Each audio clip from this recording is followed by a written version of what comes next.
नाव भास्कर काशीराम, मी राहणार मोरांडा येथील रहिवासी असून मला आदिवासी शहरी विकास महामंडळातर्फे 5 लाख रुपयाचा धनादेश देण्यात आला व्यवसाय करण्यासाठी आणि मी त्याचा पूर्ण निर्माण दिला आणि व्यवसाय चांगला सुरक्षितपणे करतोय.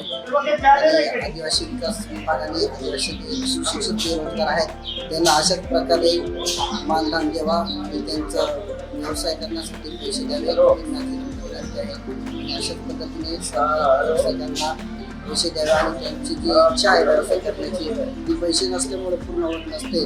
त्याच्यामुळे आदिवासी विकास महामंडळाने ती पूर्ण केली आहे.